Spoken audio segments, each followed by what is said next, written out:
God, whose tenacious love holds us, make our hearts the house of your truth, and make our minds the realm of your wisdom, that our fellowship may become your dwelling place. Amen. Please be seated. There's a long, involved, circuitous story that precedes today's Old Testament reading. We are arriving near the end of the saga, but just in time. It's a really good story, a family drama, as the best stories generally are, because families can be so very dramatic. It's the story, you're supposed to laugh, it's all right. It's the story of Jacob and Esau. You may remember them, brothers, twins in fact, and rivals. Jacob steals Esau's birthright, a firstborn son's extra share of inheritance. And this thievery requires Jacob to hatch an escape plan, since he is understandably no longer welcome at home. Jacob ends up going to live with his uncle Laban, but eventually Jacob leaves Laban's household too, fleeing with much of Laban's property in tow, stolen goods yet again. As Jacob flees with nowhere really to go, he sends a message to his brother Esau, hoping that his brother might forgive him and welcome him back home. However, Jacob soon learns that Esau is coming to meet him with an army of 400. And Jacob, of course, panics. He hides half of his wealth and sends the other half ahead to Esau, hoping to bribe his way back into his brother's good graces.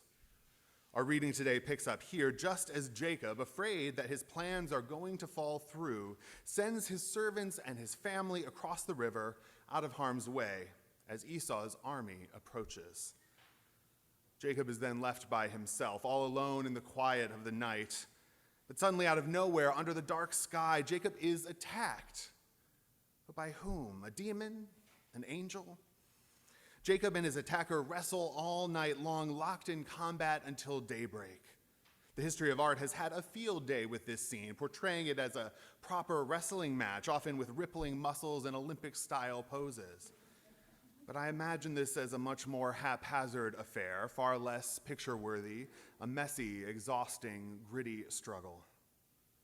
Well, as morning comes, with the wrestling match ongoing, muscles fatiguing and spirits waning, the attacker wounds Jacob's hip. Still, even injured, Jacob does not relinquish. Jacob tells his adversary, "I will not let you go unless you bless me." You see, Jacob must have had an intuition by now that his adversary was no ordinary human. Jacob must have known that the divine was somehow involved in this epic, all-night struggle between life and death. "I will not let you go unless you bless me," Jacob demands. And his adversary replies in the strangest of ways, "What is your name? What is your name?" Now, answering would be a dangerous move, and Jacob knows it. Because in his world, names did more than simply label a person. Names also meant something, signified something, revealed something about the bearer's very identity. And well, Jacob's name means usurper, or more colloquially, a no-good, cheating scoundrel.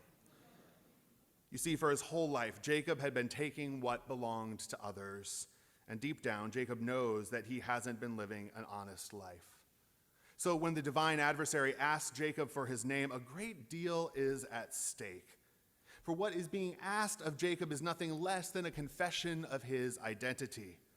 A confession that Jacob's life has been a life of thievery, and that all he's stolen hasn't added up to very much.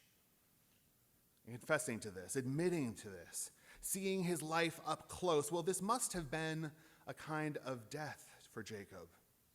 Jacob simply could not run anymore. He was caught between a rock and a hard place. God had him on lockdown, and he was about to tell the truth, come what may. "What is your name?" "Jacob, my name is Jacob." The ensuing silence must have been deafening. And then the divine adversary replied, "You shall no longer be called Jacob, but Israel. For you have striven with God and with humans and have prevailed."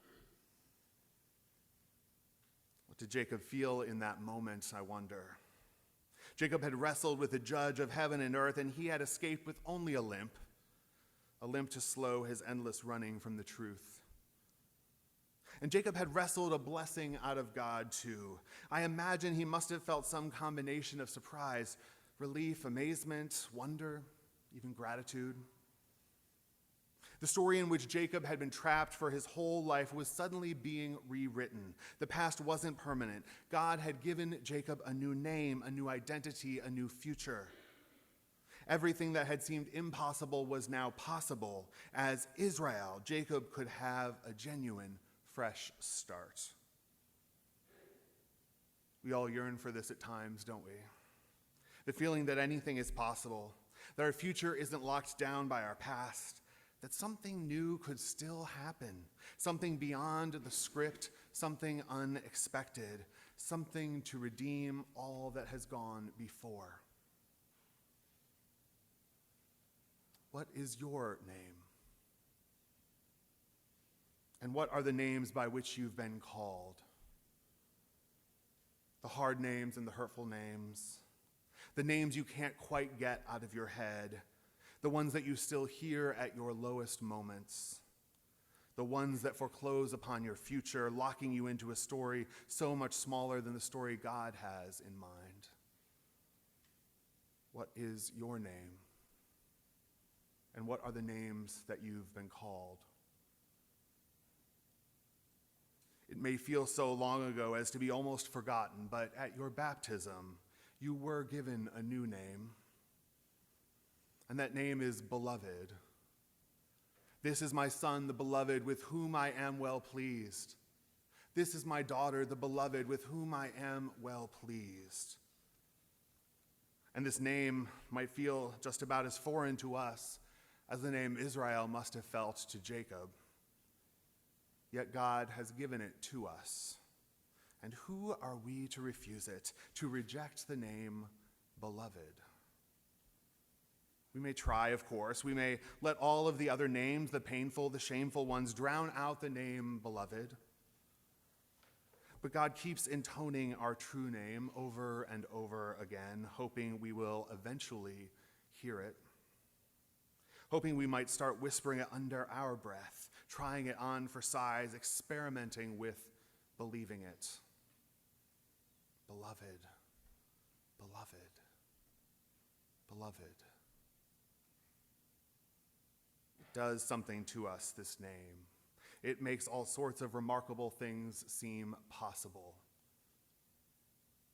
We each wrestle for it in our own way, but it's ours for the taking and for the giving.